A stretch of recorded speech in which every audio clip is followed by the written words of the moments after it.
Joining us now is Stefano Da Frè, SAG-AFTRA actor and president and co-owner of Rosso Films International. We appreciate you joining us here.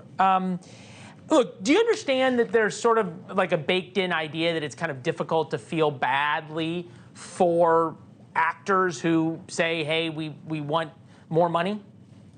Well, there's a very clear distinction between, and I understand that, but there's a very clear distinction between Hollywood, top 1% of the Jennifer Lawrences, the Meryl Streeps of the world, and the working class actor. As a working class actor, someone who has been, a day player on Blue Bloods and on HBO's That Damn Michael Che, I can tell you that residuals count a lot.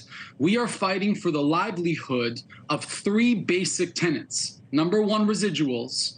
On streamers, number two, artificial intelligence, and number three, keeping up with inflation. There is a complete disconnect between the network model from cable and shows like Law and Order, look, I understand that would go into syndication, and the streaming services now, and the small amounts of money that we're making. Look, I get the point. That said, there's a lot of people watching this program who are working as roofers, are out paving roads. They're delivering packages from Amazon. It's a different paradigm. I mean, I think you can see that. I guess my question, the worry I think would be for you guys. You are in New York. There's in LA. There's a lot of waitresses, waiters, yoga teachers, all sorts of folks who would love nothing more than a chance to act and have their breakthrough moment.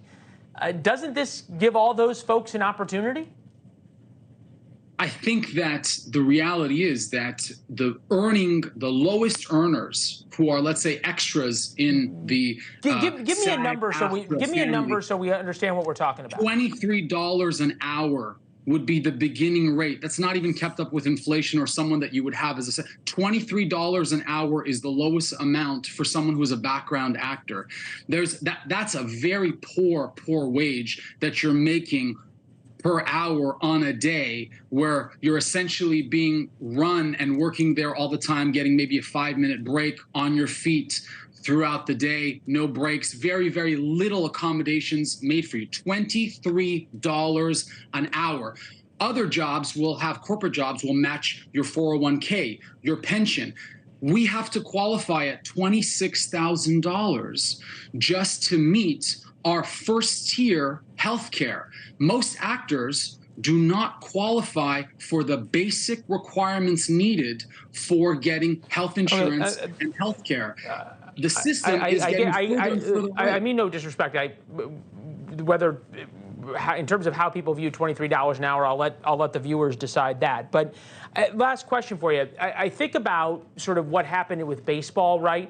Is that when baseball went on strike, everybody realized there's stuff to watch other than baseball. There's ways to go have fun with the family other than seeing baseball games.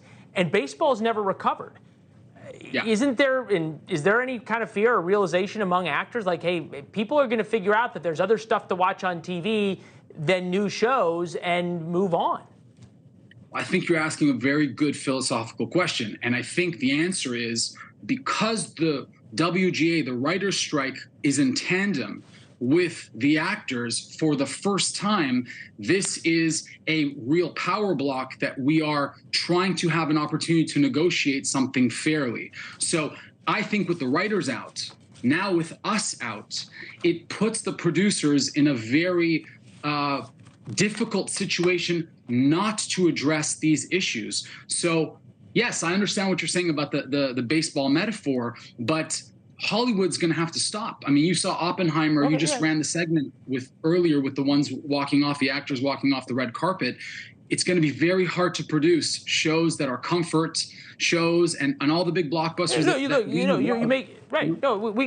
We got it, and you have to wonder what's going to happen to all the studio executive salaries. We put their salaries up in the tens of millions of dollars if they don't have folks like you working and bringing revenue in. Stefano, we got to run. We'll have you back as the strike goes on. You're a great advocate for your fellow actors. Thank you. Thank you for having me.